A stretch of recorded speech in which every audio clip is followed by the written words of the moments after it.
Assalamualaikum warahmatullahi wabarakatuh. Om Swastiastu, Namo Buddhaya, salam kebajikan. Salam sejahtera bagi kita semua. Dewan juri yang saya hormati serta tim pemerintah yang saya banggakan. Perkenalkan, saya Dava Aditya selaku pembicara satu dari tim oposisi akan menyampaikan argumentasi mengenai ketidaksetujuan kami atas mosi yang diberikan. Dengan ini kami menyatakan tidak setuju atas mosi. Dewan ini akan melegalkan penjualan pakaian impor bekas pakai atau thrifting di Indonesia.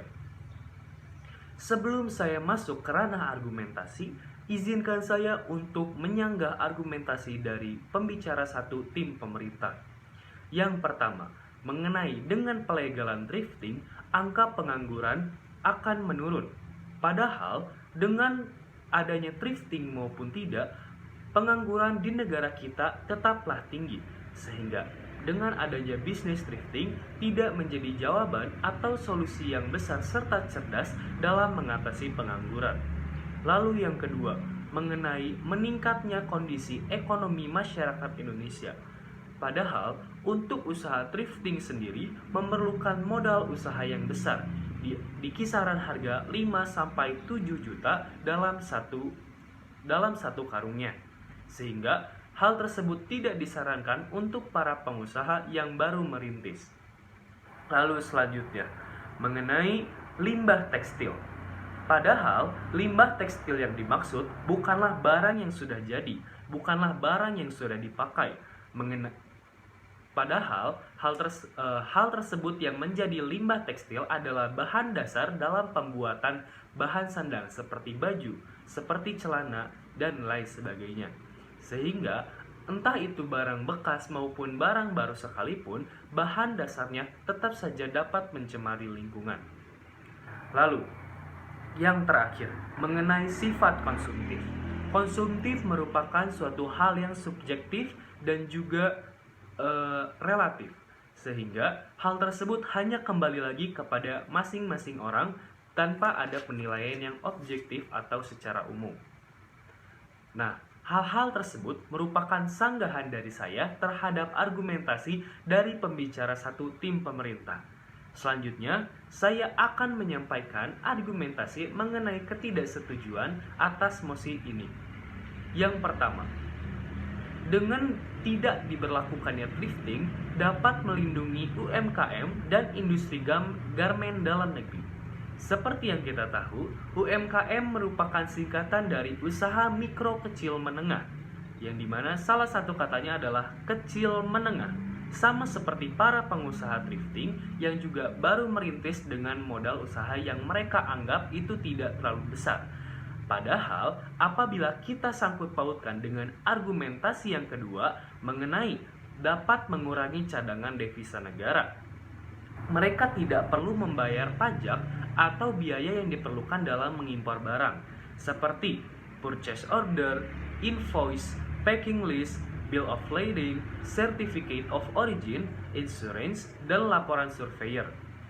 Nah, para pengusaha impor atau para pengusaha thrifting tidak melakukan hal-hal tersebut yang sudah seharusnya dilakukan, atau bisa disebut mereka melakukan kegiatan impor ilegal, sehingga para pengusaha thrifting memberikan harga yang jauh lebih murah dibandingkan UMKM, dikarenakan UMKM harus membayar pajak, membayar biaya lain sebagainya, sedangkan pengusaha thrifting tidak. Sehingga kesimpulannya, pengusaha thrifting sama saja merugikan pihak lain, entah pihak masyarakat maupun pihak negara. Lalu selanjutnya, hal tersebut dapat dikuatkan oleh undang-undang larangan yang dicantumkan dalam Undang-Undang Nomor 7 Tahun 2014 tentang perdagangan, yang berbunyi, setiap importir wajib mengimpor barang dalam keadaan yang baru. Dapat kita lihat, apakah baju, celana, tas, dan semacam bahan sandang lainnya yang diimpor oleh para oknum thrifting merupakan barang yang baru, merupakan barang yang terjamin keorisinalannya? Tentu saja tidak. Hal tersebut dapat disangkut pautkan dengan poin argumen yang terakhir mengenai kesehatan dan kebersihan. Dengan ketidakadanya orisinal dan tidak adanya bukti kebersihan dari barang-barang thrifting, dari barang-barang impor yang diberikan, dapat berpengaruh terhadap kesehatan bagi para pembeli yang memakai barang-barang tersebut. Sehingga thrifting pun dapat disimpulkan berbahaya bagi kesehatan orang-orang yang memakainya. Kurang lebih seperti itu. Sehingga dalam argumentasi saya kali ini dapat disimpulkan bahwa dengan tidak diadakannya thrifting atau dengan tidak diberlakukannya pelegalan thrifting dapat memberikan beberapa poin. Yang pertama, dapat melindungi UMKM dan industri garmen dalam negeri. Yang kedua, dengan diberlakukannya thrifting dapat mengurangi cadangan devisa negara, yakni merugikan negara. Lalu, yang ketiga, thrifting merupakan kegiatan impor ilegal yang tidak memenuhi persyaratan-persyaratan dalam mengimpor barang. Yang terakhir, mengenai kesehatan dan kebersihan, barang-barang thrifting atau impor ilegal tidak terjamin kesehatan serta kehigienisannya. Kurang lebih seperti itu. Mungkin cukup sekian argumentasi yang dapat saya sampaikan dalam kesempatan kali ini. Terima kasih kepada para penonton, terima kasih kepada Dewan Juri serta tim pemerintah yang telah menyimak argumentasi saya kali ini. Mohon maaf apabila terdapat kesalahan baik dalam segi materi maupun penyampaian. Wabillahi taufik wal hidayah. Wassalamualaikum warahmatullahi wabarakatuh.